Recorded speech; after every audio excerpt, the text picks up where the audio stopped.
It's time for a cup of coffee with Will and Chris at Slumberland Furniture.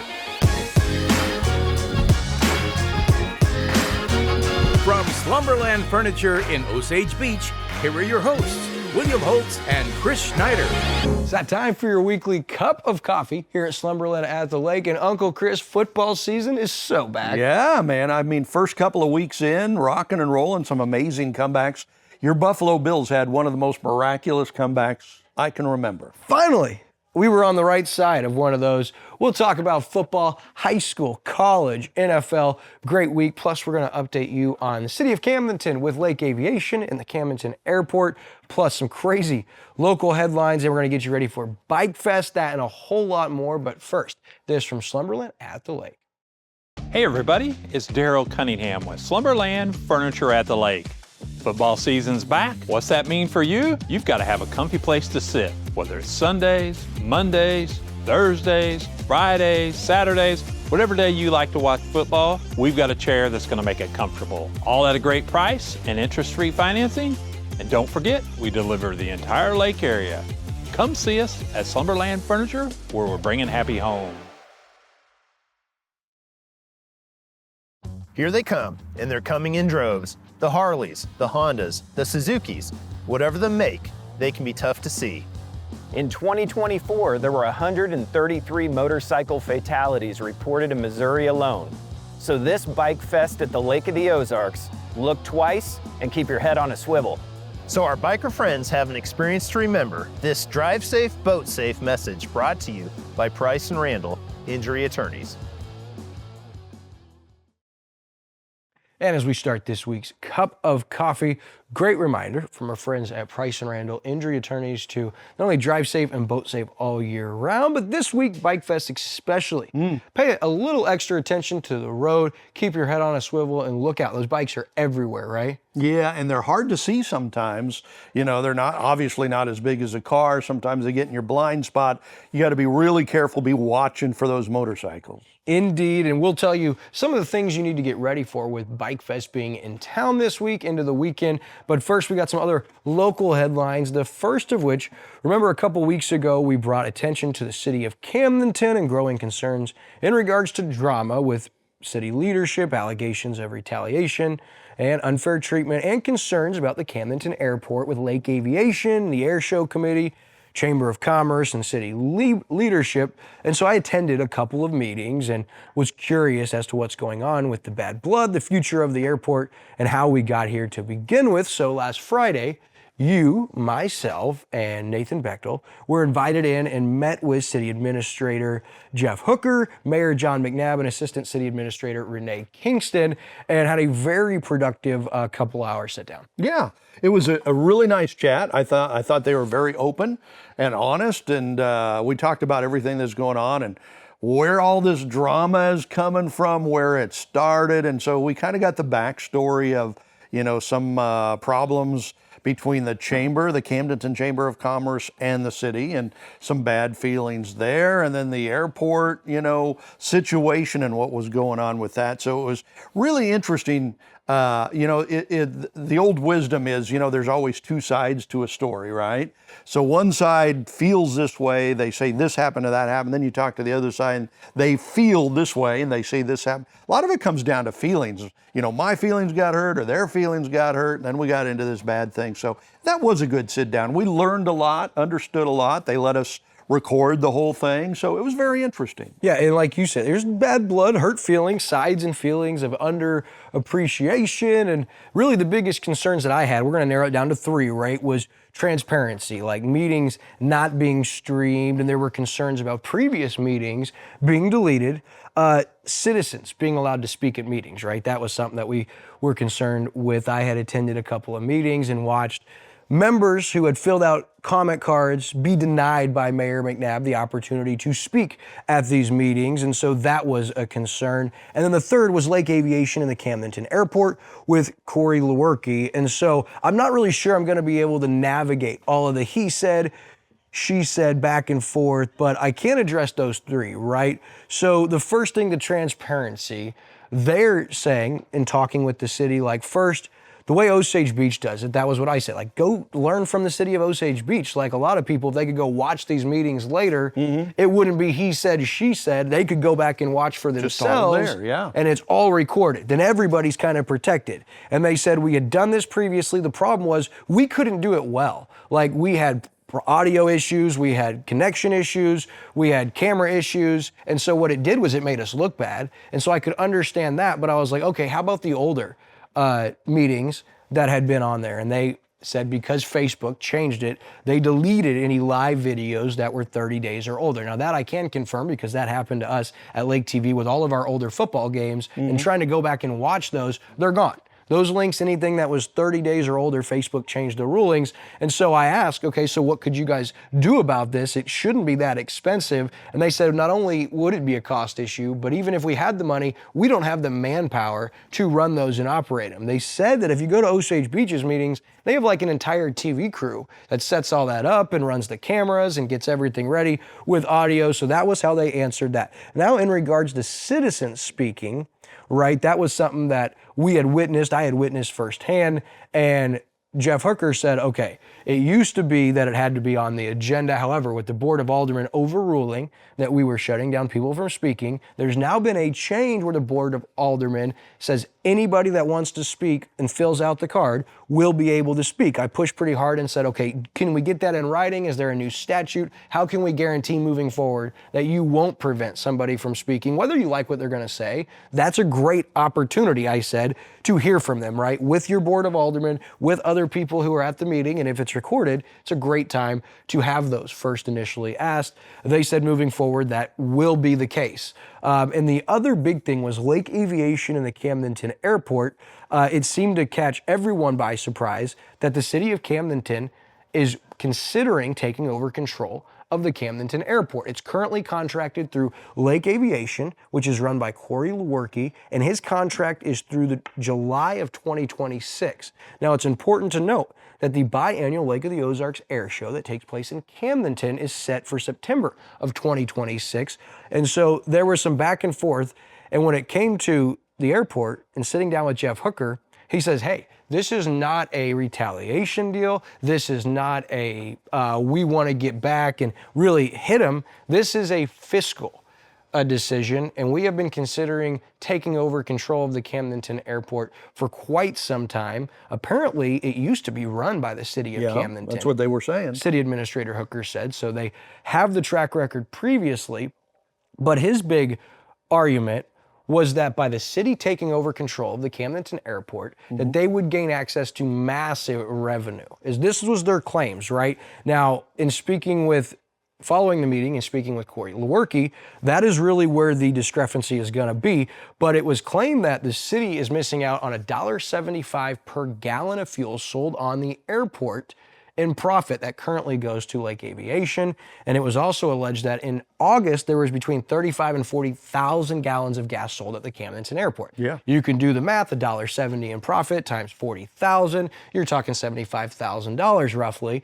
And so that's a lot of money. However, Corey Leuwerke said it's actually currently closer to about $1 per gallon, and we are funding our 5 to 10 employees from that, and the only profit is really through their private hangar leases, which all airports have. And so it'll be interesting because it does look like that with the motion made at the last meeting to extend Corey Leuwerke and Lake Aviation's contract that the Board of Aldermen made, both City Administrator Jeff Hooker, Mayor John McNabb, Assistant City Administrator Rene Kingston said if that is what our bosses, the Board of Aldermen, want and approve in a vote, we will move forward with that, even if it's not what we feel is in the best interest. Because we wanted to know, hey, what qualifies the city to take over and run an airport, especially a booming airport? And so it's going to be some he said, she said, and it looks like at the upcoming meeting, which is a week from this last Tuesday, so your upcoming Tuesday meeting with Camdenton, they should be voting on the extension of Corey Leuwerke and Lake Aviation contract through December of 2026, which would actually be 7 months added on to the contract that's in place. But I can tell you this, and sitting down, how the city moves forward with the Camdenton Airport and Lake Aviation, whether it's July of 2026 or December of 2026. It is a rocky relationship. And with the airport and the growing and the air show coming back September of 2026, it's going to be interesting to see how both sides navigate from this point forward and how they do move forward. Yeah, it really is. One thing that looks like is for sure is that the city of Camdenton wants to take over the Camdenton Airport. They've been basically, farming that out and paying Lake Aviation to run it for them. The city feels like they're ready to take it over. They've got a plan in place to hire a manager and bring the manager in, sit with Lake Aviation and Corey Leuwerke for 6 months or so, learn everything, see everything, and then the city would take over. And like you said, they're saying there's a lot of extra revenue to be made for the city of Camdenton if they run it on their own. And this is all pretty normal. This is the way things happen, and there's usually bad blood that happens with this, all this stuff too.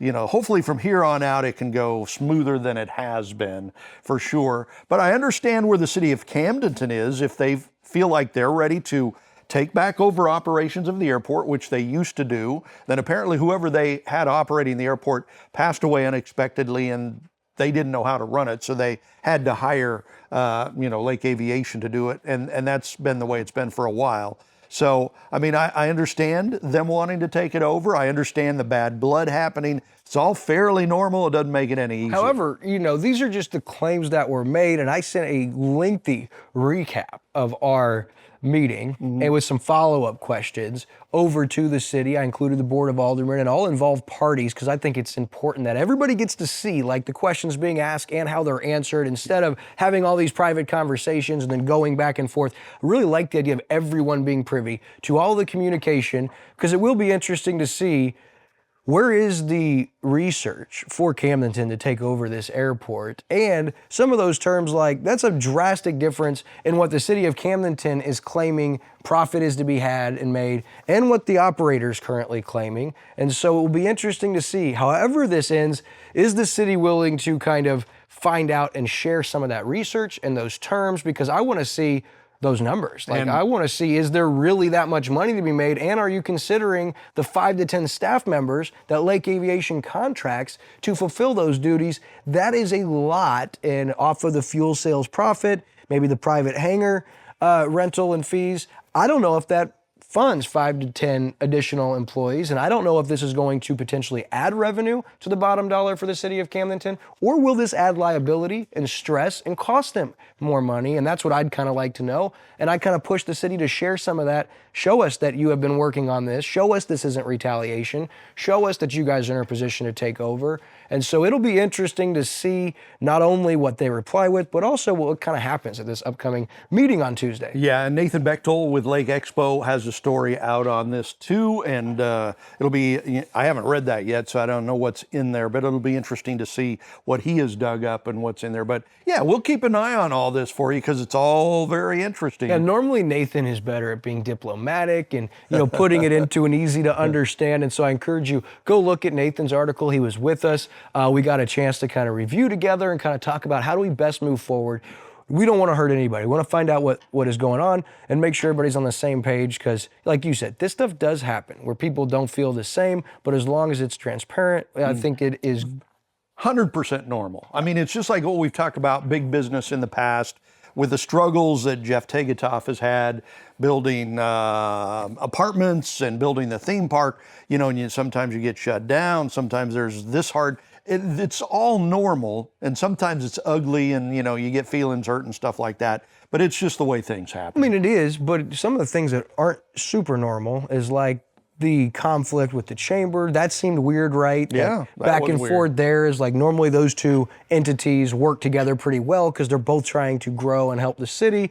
So I don't know how much of this is normal just because there has been a little more drama, but we'll keep you posted and it will be interesting to see what happens. And we encourage you to attend that meeting if you can. It starts at 6 o'clock in Camdenton. And I believe that is the 15th or it's the 16th coming up. Tuesday, 6 o'clock in Camdenton, open to the public. All right, this was a crazy local headline. Arrogant driver leads police on 140 mile per hour high-speed chase all the while boasting about his wealth and the speed of his car. And he bonds out. What do you think, Chris? This kid is amazing. 25-year-old Illinois man, post-bond after the chase in Lake Ozark. I saw it online when it was happening. It was like Corvette going 140 miles down 242 or whatever it was. So the Corvette allegedly got up to 139 miles an hour on Highway 54, right? So the cops are chasing him. Speed limit there is 65. He's going 140. Vehicle continued to flee, drawing more law enforcement onto 242. Stalled traffic at Bagnell Dam Boulevard forced the Corvette to stop, and that's where they get him. Deputy Sean Lackey conducted a DWI. He reported that this kid, Wicker, failed multiple field sobriety tests where he swayed heavily and couldn't focus his eyes. Wicker was then transported to the hospital, during which he allegedly boasted about how much money he had and how fast his car was. Cole showed no remorse and took no accountability for his poor decisions and putting the public at risk. So, 140 miles an hour, that is dangerous, man. Yeah, $75,000 security bond was posted September 1st. He faces 2 charges, aggravated fleeing and DWI. His next court date set for October 7th. And this is exactly why Unique and I, we firmly believe in a spanking. Yeah, a spanking is a good thing with raising children sometimes. Sometimes a lot of timeouts, sometimes a lot of, Just crazy. Yeah. But that is dangerous speed, like 140 on those roads. Are you kidding me? Well, we're on 54 and 242 all the time. It's not like these are some back road that, he's not going to run into anybody. These are like our busiest highways. And you add to it under the influence. Yeah. Whew. All right, so another awful local headline. Miller County deputy arrested for alleged child sex crimes. According to KRCG, Miller County prosecutor charged Miller County Deputy Kyle Carroll with 5 counts of first-degree child molestation on Friday, September 5th. A Missouri State Highway Patrol trooper went to Eldon for a report that a child had been assaulted. Carroll wasn't there as he had already left, and he was found at midnight on Friday in Cooper County and taken to the Eldon Police Department. Documents state Carroll admitted to the trooper that he had assaulted a child under the age of 12, and he was being held in Osage County Jail. The Missouri State Highway Patrol is currently investigating this, but just disgusting, and you hate to even see that this stuff exists, especially when it is the trusted in law enforcement, the one that are supposed to protect. And it's crazy because then it causes other mistrust with law enforcement. And the crazy thing is you have a young victim who will never be the same. Just heartbreaking, and I hope that he gets hit with the full extent of the law and prosecuted, because these kind of crimes cannot be permitted and allowed in our Tri-County region, and it's far too often that we've seen these things. Yeah, and prayers go out for the child and the child's family dealing with this. Like you said, that child will be dealing with that for the rest of their life. And it is sad that it is a law enforcement official, because it casts a shadow on all of our law enforcement, who are, in large part, just fantastic, wonderful, upstanding people. So it's terrible when that happens, but unfortunately it happens regularly. And so I know that made its rounds around the state, and those are stories we don't love to include, but have to keep you guys posted. Now, we did tell you it's Bikefest week, right? And that's there's right. bikes everywhere. I want you guys to be careful. Some of the things you need to know about Bikefest going on right now is, hey, it officially began on Wednesday, depending on when you're watching this, but it's Wednesday, September 10th, and goes through Sunday, September 14th. You go to lakebikefest.com to get this full rundown, but they're giving away different bikes every year, right? And then you've got passport stops all around the lake area. And talking with Heather Brown, they've got maximum amount of participations. They're expecting record-setting bikers into the lake area over the week. We're already seeing it. And as we told you earlier, make sure you keep your head on a swivel and maybe look twice, because when you're looking left, then you look back right. By the time you start to pull out, could have been a bike you just didn't see. You alluded to that. Always be extra cautious, but especially this weekend, because these bikes, and I don't know why, but you notice how the bikes like to ride closer to the middle lane? I have noticed that, and I don't know why. I don't either, and so just know, be careful this weekend. And it's also worth noting that next year, in preparation already for 2026 Bike Fest at Lake of the Ozarks, they're actually going to start a day earlier. They're going to start Tuesday as Bike Fest continues to grow. And if you're interested in the vendor villages, Lake of the Ozarks, Harley-Davidson, Throttle America at Toad Cove, the Encore, Lakeside Grill, and Leprechaun's Corner Pub, those are your 4 stops, your 4 headquarters as far as vendor villages, where all the action, but it'll be everywhere. I believe they got 23 stops this year. 23. Yeah, a maximum of 23 locations are included. And I've heard numbers in the past that it's like hundreds of thousands of bikers, come into the area for this every year. It's one of the biggest bike, fests in the entire country. I think Sturgis is by far and away the biggest, but this is like certainly in the top 3 or 4, I think. And also a shout out to our buddy Pastor Mike Anna, who is kind of known as the Bikefest pastor. He's got a big tent at Harley Davidson set up and free breakfasts, I think like Wednesday, Thursday, Friday, Saturday. So cool. I mean, it's amazing how many people they serve over there. But if you want to go check out some bikes and everything and sign up, I think they're giving away some Harleys and stuff. Yeah. So head over to that. That'll probably be pretty cool. 2024 Street Glide Whiskey Fire Harley-Davidson, thanks to Lake of the Ozarks Harley-Davidson. Yep. They'll also give away a 2022 CF Moto CL Sport Bike, thanks to Surdike Yamaha. Wow. Lake of the Ozarks. Cool. So cool. Like $25 you get your passport, go hit all the stops, and someone's going to win a bike. That's so neat. That'd be pretty cool. Lots of I think you need prizes. a bike. You need a Harley. Not for me. I'm going to stick to the sedan with the seatbelt. I still could use a helmet, but, All right, so hey, there's a cool event coming on. We've covered it the last couple of years. In October, just want you to mark your calendar for the 20th annual. Can't believe they've had this 20 years now. Yep. The Lake Fiber Arts Festival. It is October 10th from noon to 6, and then October 11th from 9 to 3 at Community Christian Church in Camdenton. And as you start getting ready for Thanksgiving and for Christmas with the fall season and the winter, like this is your big jam. Like my wife loves this event. Her and my mom and my grandma, they all make a day of it. All kinds of great stuff, and they offer classes. For more information on the 20th annual Lake Fiber Arts Festival, go to lakefiberarts.com. It'll be a really cool week for those of you that love the arts, and way more than we thought of, right? We had them on the last couple of years, and they knit and they sew and metalworks and everything. And that's not really things you and I excel at. No. I excel at sitting on the couch and watching sports. That's right up my alley right there. Anything more than that, I'm pushing it. All right, speaking of sports, Uncle Chris, so as we look at our high school teams, Camdenton off to a slow start. They lost big time to Branson.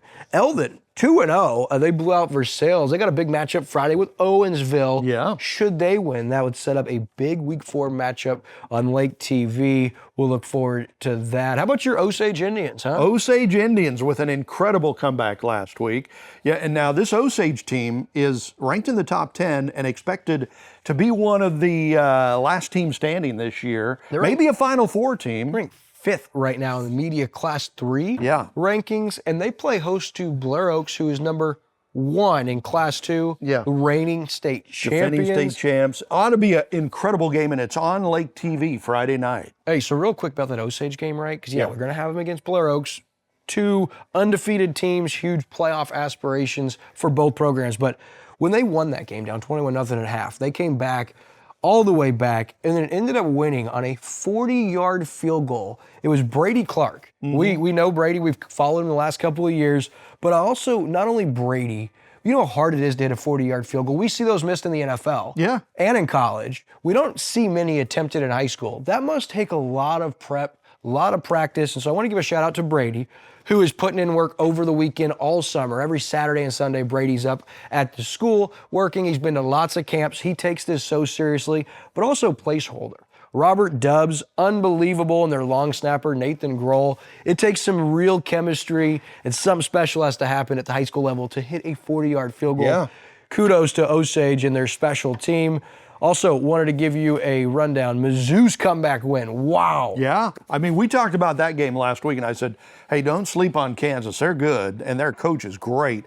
They jumped out to a quick lead, and it wasn't looking good for Mizzou, but they grinded their way back to win that thing. Well, yeah, Mizzou jumped out in front. It looked like they might blow them out. It was easy in the first 5 minutes. It was 7-0 Tigers. It was looking like it was going to be ugly. For long as 20-7. Missouri's down. Looked like they're hurting. And like you said, they come all the way back and ended up beating them by a couple of scores to go to 2-0. They got UMass this weekend. Kind of an easy schedule before Should be a conference big win, schedule yeah. starts coming up. And then the Chiefs kick off the season Friday. Yeah. Not looking real great. You kind of called that, but you've also called that the last 30 years. Yeah, that's right. Anytime you have Mahomes, you're going to be in the mix because he's great. But I just wonder if the Chiefs aren't just, they're kind of running out of luck maybe. But they did not play well last week. They lost to the Chargers. But it said something that they were even still in that game as poorly as they played. So we'll see if they can wake up. They've got a tough one this week against Philly. Everybody talks about, how the Chiefs lost, and I'm like, someone want to put some respect on Justin Herbert's name? Nah. Yeah, he looked incredible, 3 scores, a big win for the Chargers. And then, of course, we talked about the Bills-Ravens game, Bills, and that allowed you Unbelievable. to get 14 of your 16 games right in week 1 of our best seat in the house Pick'em Challenge. Unbelievable. I got to tell people, it's not too late to go to jump in. Fantasy Nerds. Yeah. Obviously, us other nerds have got a full week start, but it's a long season, and once we get into playoffs, who knows? And what you're playing for is a $25 weekly prize, Tucker Shuckers gift card, and at the end of the season, we're giving away 2 Slumberland recliners, Lazy Boys, and these things are nice and pretty incredible. So you want to get signed up, go to Fantasy Nerds. You see that link on our website, on our Facebook page, down in the comments, and your password to get in is Slumberland. And I would not get in just because you missed week 1. Yeah, I mean, it's so much fun. It makes the game so much more much interesting. better. But, Right. if you've got a pick, then it means something to you. But it's just for the fun. Well, you may win the $25 a week, or you may not. But it's so much fun, just us seeing how we do against each other and laugh at Andy because he's on the bottom, and stuff like that. And I'm telling you, I thought with 14 out of 16 games, you would have won the week 1 prize. Well, actually, it was David Pottorf, who is with DocWorks, one of their co-owners. We love David and the DocWorks crew. 15 out of 16 games, you got a $25 gift card right here at Slumberland at the Lake. And by the way, come check out this couch back here in the corner for $350 while you're here. Pretty incredible. You tied with Alma Andis, who also had 14. Incredible. Then Kim and Walter Van Heckholm, they both got 13. It looks like a family there. And then our buddy Kevin Hornick, who's won the league, he got 13 as well. So just as you see, a couple point difference. And yeah, Spencer Wall surprised us. He got 12 out of 16 games. Wow. Our boy Spencer, love that. And then me, Andrew, Sierra, Michelle, Tom, not even worth mentioning. But listen, I'm excited. Friday night, Blair Oaks at Osage. We kick off with the COMC pregame show at 6:30, and there's a lot of other great stuff right now on Lake TV. How about Kirby Leisman, huh? Yeah, we've got Kirby. Of course, he is like Mr. Water sports guy, right? And so we've got a series with Kirby, and that'll start next week. This week, we've got Ray Lee from Speedboat Magazine, who just went into the Shootout Hall of Fame. So we've got a lot of water sports coming up the next couple of weeks on the Community Spotlight Show. You can see that every day right here on Lake TV. This week, Ray Lee, your good buddy, Ray Lee from Speedboat Magazine. I love that guy. He's such a neat guy. Yeah, and a lot of you guys know how much I love boats, and a lot of that is because he's kind of taken me under his wing, kind of continued to help me learn, and so yeah, we do love Ray Lee. Really good conversation. Go listen to that. Hey, and if you missed last weekend's debut of this month's monthly market update with Jessica Bruce, I know everybody loves that show. We were with Justin Wagner, also just inducted into the Shootout Hall of Fame with his new DWR Doug Wright Powerboats DWR 39. We went fast, got to talk with him. That was awesome. And this week, we're back with the LOZ featured doc series. Chris and Carrie Wilson and the Lucky Duck. Speaking of fast boats, that was super cool. And if you aren't tired of boats, We were with Thomas Weigel from Tough Marine, all the way from Ontario, Canada, while they were in for the shootout. Wow. And we did a cool feature with their brand new Tough 32, the first catamaran the Weigels have rolled out. It's for sale, so you check out that feature. It's called the Headless Horseman. Really, really cool project. But before we go, I wanted to offer our scripture of the week this week, Isaiah 43, 18 through 19. It's easy to live in the past and struggle as a believer to move forward. Well, do not remember the former things, nor the things from your past. Behold, I will do a new thing, and now it shall spring forth and shall be known. I will even make a way in the wilderness and rivers in the desert. That's Isaiah 43, 18, 19, as God encourages us through his word every week. That's going to do it for this week's Cup of Coffee. Until next week, thanks for watching.